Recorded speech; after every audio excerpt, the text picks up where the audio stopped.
Hey guys, how's it going? We will be talking about photography in hopefully a fun and interesting way in today's video. As a disclaimer though, I am no camera or firearm expert, nor do I have any untasteful intent by making this video. We only discussed the topic of camera basics with the analogy of firearms, so don't take this video as gun advice or use any of the following out of context or in situations unintended. Alright, enough rambling on. Perhaps you're familiar with cameras. In that case, I have a few jokes sprinkled around within the duration of the video, made just for you. Okay, let's get started now.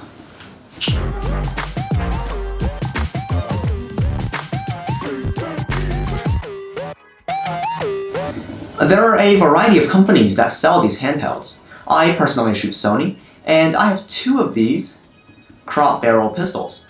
However, other popular brands include Canon, Nikon, Panasonic, Fujifilm, and so on. These are usually classified as fully automatic pistols or handguns, and they're perfect for beginners, hobbyists, and even professionals.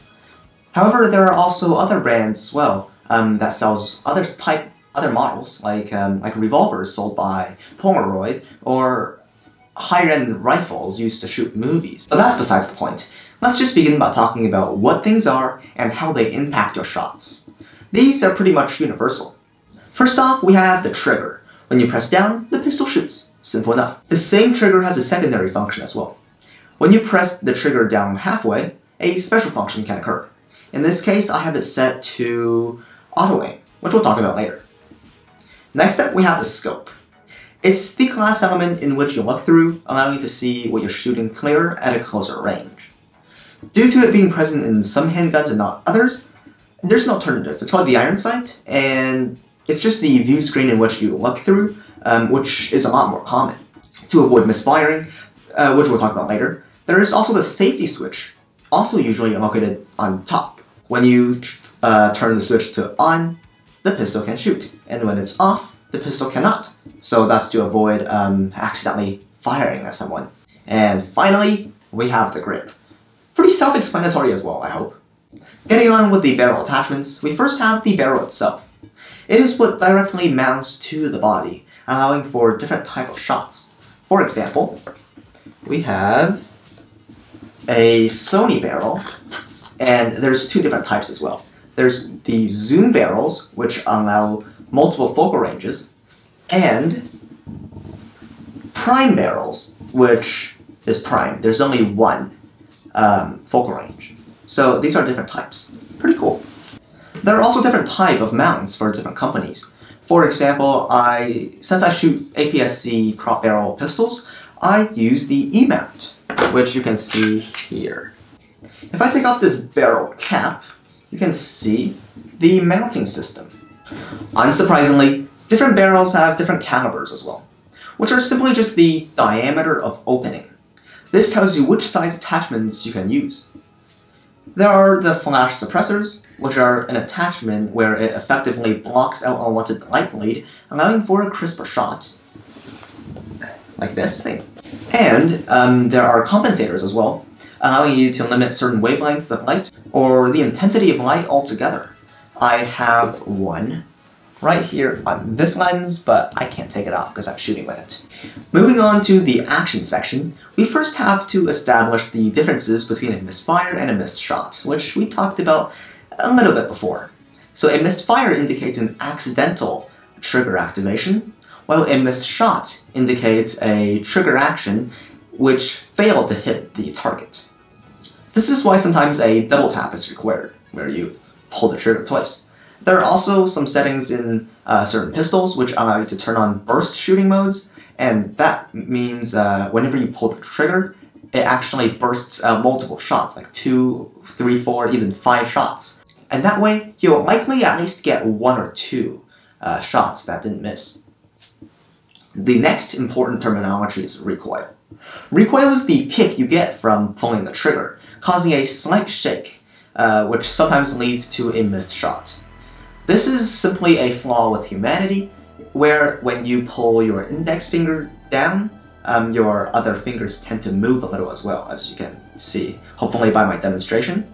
And that way, sometimes your arm shakes. To avoid this, you could use a tripod, a gun gimbal, which exists, or even just by practice. There is also auto aim, which when this setting is on, your aim will automatically follow the target when it's in view. It's practically black magic. I have no idea how it works, but when you shoot someone, the bullets will actually follow the target. So even if the target moves across the view, you're still likely going to hit it. If auto aim isn't supported though, there is always the standard manual aim. There are also two different types of lenses as well. I'll demonstrate by using these same two barrels I showed you before. So this is a manual aim barrel, where to aim you'll have to rotate these rings, and that's effectively how you aim. However, this is an auto aim barrel, where after you attach it to your pistol, it aims automatically for you. Of course, you can still set it to manual aim and rotate it just like how you would with the other barrel. But this is a lot more versatile for quick shots that you really don't have the time to nail the focus. Next, the depth of view refers to the width or narrowness in which your scope sees in the shot. A wider view shows you more about the environment, while a narrower view shows you more regarding the target. These are usually what headshots are composed of. With the actions out of the way, we can finally talk about the 3 determinants of clean shots, otherwise known as the 3 important settings. First is noise control, referred to as ISO in your pistol settings. It artificially brightens up the shot. I would recommend you keeping this value as low as possible for the reduction of messy shots, and this is based on physics. The lowest ISO of 100 will provide you the cleanest bullet holes, but it will make the shots relatively dark. So I would recommend you finding a balance. I'd say try to aim between 100 ISO and about 4000. I think that's reasonable. Secondly, there is the firing speed, otherwise referred to as shutter speed. This affects one of 2 things. One is the brightness of the shot, as a slower speed will mean longer shooting intervals, where more light can hit the barrel between each shot. And 2 is the motion blur of a shot, as a slower rate of fire will not be able to catch up with a target if it's moving quickly. I think this is pretty intuitive. Lastly stands the random bullet deviation, or some people would like to refer to it as aperture. This just represents the size of opening inside the barrel, measured in units of f-stops. The lower the f-stop, the less bullet spread can occur. When you're trying to hit a group of targets, you do want a higher random bullet deviation. This is because without having to move your firearm, you will be able to hit more targets at the same time. However, the inverse is true when you're going for a single target, say a portrait or a headshot. You're only trying to hit one thing and one thing alone, so you don't want your bullets to be flying everywhere. Moving on to the final and one of the most interesting categories, we can finally talk about ammunition and reloading. The ammo for these firearms consists of 2 parts, usually. The cartridge in the form of a small chip, and for some reason it's called the SD card. I don't know what that means. And black powder, which usually initiates the shots. You can definitely fire without the cartridge, but you'll be shooting a blank. However, the black powder is 100% necessary. They look like this. Give me 1 second. They look like this. So, quite small. However, depending on the brand you shoot with, they might come in different sizes. And depending on how big they are, they can store different amounts of black powder. When you run out of them, you can easily recharge them with magic, otherwise known as electricity. Now that you can understand what I'm talking about, let's go outside and take a few photos to demonstrate these 6 important principles when shooting. Just kidding, they're already done. Alright, let's just have a look at them. I was supposed to go outside, but this is actually my third time recording this video. That's why I already have the sample photos. Let's have a look. Oh, by the way, all of these photos are taken at 24 megapixels, and you can find them or download a link of them in the description down below, so you can really check them out. Anyway, let's begin with principle number 1, which is to know your focus. Here, have a look at this photo.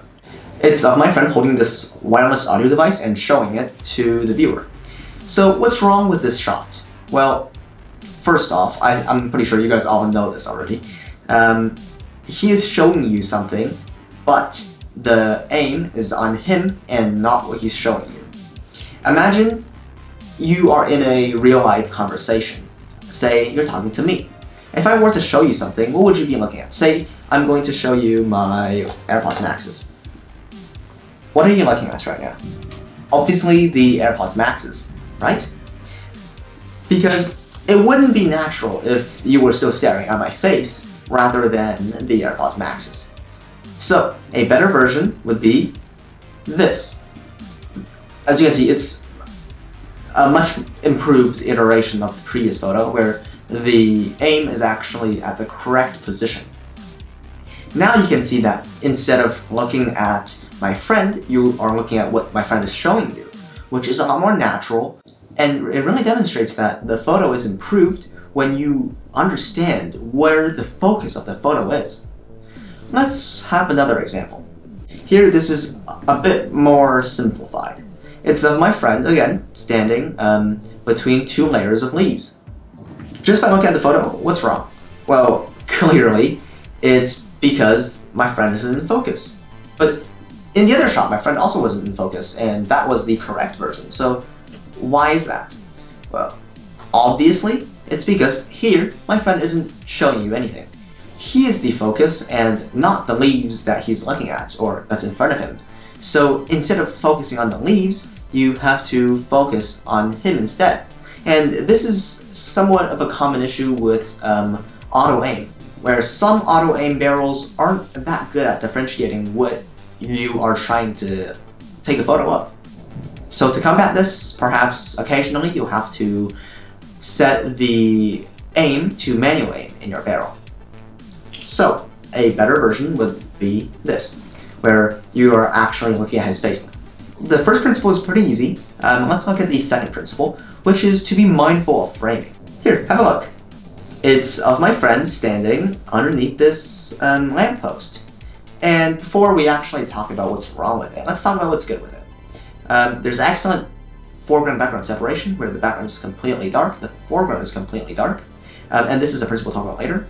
Also, another principle we'll talk about later is the rule of thirds. My friend is standing directly at the intersection between the right third and the bottom third, and that makes a good shot. So what's wrong with it?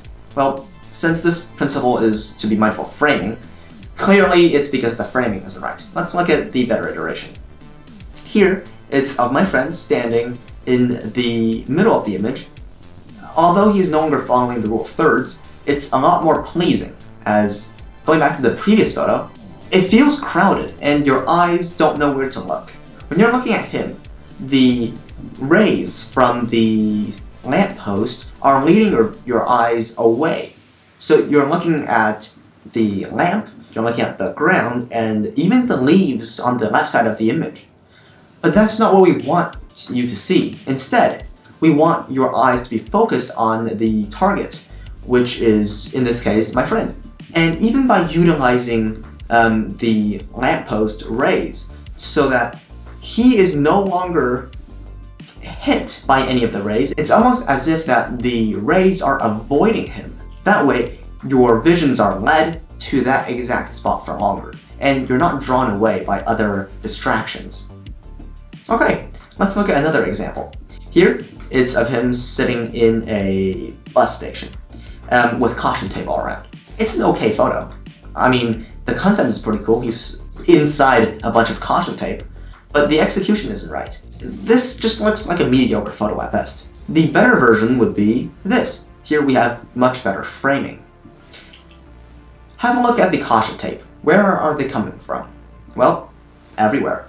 But also they're leading you to his eye line, which is where you would usually look at when you're having a conversation. Say, you're talking to me, where are you looking at right now? My eyes, hopefully. With the caution tape not only constraining your vision to be looking at him and only him, you're also being led to his eye line by the two diagonal tapes. Additionally, there is a glass sheet in front of him with a reflection of one of those caution tapes, and that's leading you directly to his hand, which in this case is slightly dark because of the glove, where everything in the shot is leading you to him or his actions, making him feel significant in the shot. So that's it for principle number 2. Let's move on to the third rule, which is the rule of thirds. Great transition, I know. Right now, we have this photo of him standing in front of a church, leaning on a post. It's an okay photo, but it's really boring. And also, your vision is again being led away, and this time it's even worse, because the right side of the photo is a lot more crowded than the left side, where it's practically empty. It's just a blank wall and a post. On the right side, there are trees, there's the sky, there's the side of the building, and it just feels really unbalanced. So let's see what would happen if we follow the rule of thirds for this photo. By shifting the pistol a bit to the right, we are able to see less of the flat wall and more of the background.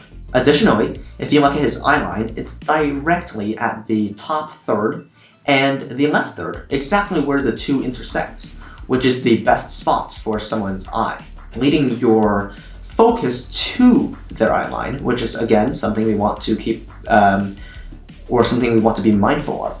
The only downside to this photo is that now the exposure is a bit too high as we've shifted the pistol a bit to the right side, and the sky is a bit overblown. But that's fine considering this is a much better photo. Let's have a look at the next example. It's of a street sign. It's just a typical street sign, nothing special. And it really doesn't catch our attention. If you saw this on Instagram, you wouldn't be looking at it for long. Let's look at the better version. Now, the sign is at the right third of the shot, and we even have a electric wire pole. What is it called? I don't know. I'm just gonna call it a pole. We have a pole on the left side, exactly at the left third. And as a bonus, it ends, or the top directly stops at the top third, which makes this photo a lot more aesthetically pleasing. Still, it's a mediocre photo because there's nothing going on, but it's significantly better than the previous version. And lastly, let's look at one more example for the rule of thirds. So that makes 3 examples for the third rule. It's of my friend looking sad, and my 2 other friends sitting behind. He's standing at the right third with his eye line directly at the top third, while my friends are at the left third. And they're actually exactly separated by the left third line. And this makes the photo unified, and as one person is in front and 2 person is at the back, there's excellent foreground-background separation. So this photo is fantastic in the sense that it captures your attention and it delivers on that effect. I could even sell this as a stock photo or something. Let's look at number 4, which is target foreground-background separation, or just target separation. Look at this photo. It's my friend sitting in another bus station, looking sad. He's following the rule of thirds. Good. Now, what's wrong with this photo? There's barely any foreground and barely any background. Yes, the background is out of focus, but we have that line saying no smoking right at the right third, almost making you feel that that is just as important as him in the photo. And that's not what we're trying to get at. So a better version would be this. But now we are pushing the text no smoking a lot farther to the right. We have some foreground, and by looking behind him, the background seems a lot farther away. However, this still isn't a good photo because the pole in front of him isn't really practical. It's blocking off half of his leg, so you're cutting off limbs. And by shooting him in this way, you're not actually emphasizing anything that he's doing. But as you can see, there is significant improvement compared to the previous photo. Let's have a look at another example. Here is my friend standing at a ring diamond thing, where it's where you stand when you are crossing the street. And there's no foreground and nearly no background. or the background is clearly in focus and there's nothing obstructing the view. So here, a better shot would be this. We have even incorporated motion blur, which we talked about earlier, into the shot. So now, there is slightly better target background separation. However, the same issues from the previous shot remains, is that first, we're not following the rule of thirds. With that said, this is still an improved photo. Now let's have a look at rule number 5, which is to edit the shots. Have a look at this. This is of my friend standing in the middle of a street, and the sky is completely blown out. We could definitely use some saturation, and overall, it doesn't look that good. Let's see how it is after editing. Now you can see we've added an artificial sun. The contrast is up there again. There's better saturation, and the ground almost feels wet in a sense. So now it feels a lot more lively and warm due to me increasing the warmth of the temperature. There is definitely some downsides to this edit, as there's not enough dynamic range in the shot, so where the sky and the trees intersect are a little bit of artifacts. But overall, this is a more exciting and dramatic shot than the previous. Here, let's look at another example. It's of my friend attempting to stomp. This is before editing, and this is afterwards. As you can see, the sky is now more blue, and the shot feels more dynamic. By removing the distortion correction, this feels more realistic, and it really looks like he is about to stomp. Let's look at one last example of him sitting in, wow, he really likes sitting, doesn't he? In a train station. I believe this is a train station, is it? I think so. And it's just a monotone photo with not a lot of contrast, and it's an okay photo at best. Here it is after editing. Clearly we've brought out the cool tones, and we've increased the contrast. So now his clothing is a lot more dark, which balances out the overblown sky. And the orange text now appears amber, and it's a lot more saturated. So now this is a much harsher photo, and it shows that he is, say, waiting for someone or waiting for the train to arrive. And he's sitting there looking very lonely. And this also helps the fact that before he looked small because it looked like we just didn't bother to walk forward before shooting him. But now he looks small because the shot needs him to be. Also, he is following the rule of thirds with his head at the left third. So overall, this makes a much better photo. That's it for the 5th principle, and now we are left with the 6th. And listen closely. The 6th and last principle is to know the rules before you start to break them. So one of the rules in shooting is to actually break the rules, and that's one of my favorite parts of actually shooting. To begin, we are breaking the rules of focus. Clearly in this shot, the focus should be on him, as he is the focus. He is the main subject after all. However, this is not that great of a photo. And this is. In this shot, nothing is in focus. Well, a little bit of his thumb is, but really nothing else. We're not focused on his hands exactly. We are not focused on his face, but this delivers a mood that we wouldn't otherwise get. With the delivered expression, I feel that this photo is a lot more powerful than what came before. This is a photo of me in some really nice sunglasses. People said I looked like Dr. Eggman from Sonic or Chicken Little. I don't really see it, but we have completely disregarded everything we said about framing. Nothing is leading you to me or my eyeline. That background is completely unthought of. The shot isn't taken perpendicularly to the ground. It's at an odd angle for no apparent reason. And also, there doesn't feel to be things in the shot that's supposed to keep your attention lingering for a bit. So why is this a good photo? Well, clearly this photo isn't about me. It's about the sunglasses I'm wearing. With that, we can completely disregard the background, as that's not the focus. I'm not the focus, it's the sunglasses, with my face being even slightly blown out because of the bright sunlight. We can see that the shot being focused on the sunglasses, we see the contrast within it and the reflections, and that's what matters. So I suppose this can also fall into the category of know your focus. However way you look at it, this makes a good shot for the sunglasses, maybe even in a promotional material. Now let's look at breaking the rule of thirds. Here is my friend standing directly in the middle of a shot. His eye line isn't even at the top third. So, what makes this a good shot? Well, let me tell you something about headshots or portraits. Alright, this isn't really a headshot, but it do count as a portrait. He's standing directly in the middle of the shot, separating the two fences to the left and right of him, which allows for a very symmetric photo, and that's aesthetically pleasing. By having him stand in the middle of the shot, it doesn't feel crowded at all. The shot doesn't feel cluttered on one side and empty on the other, and overall, it gives the feeling of assertiveness and confidence that you wouldn't otherwise get if he was standing at the left third or right third of the shot. So the rule of thirds is something you can and should break whenever you feel that it is going to actually take away from the shot. Alright, now let's look at rule number 4, which is target background separation. Here's one of my other friends pouring molten tin into casts. He is just looking at what he's doing, and there's nothing really going on with the shots.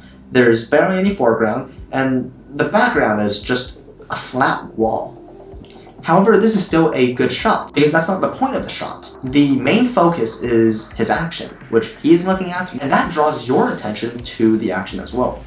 Even though the action isn't being focused on, or the aim isn't on him pouring the molten tin, our eyes are still being drawn to that location. So it really depends on what the shot is for. Here's another example of him pouring molten tin, except this is more of a close-up shot. And lastly, we can talk about breaking the rules of editing.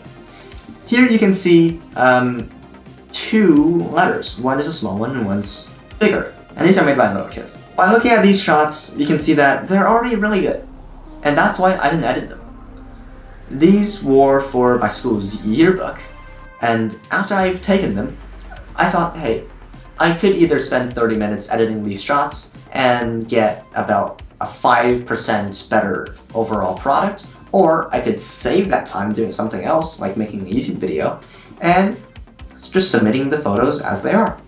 So that's what I ended up with. So just remember, when you have certain rules, understand that they're only there because that's the common consensus.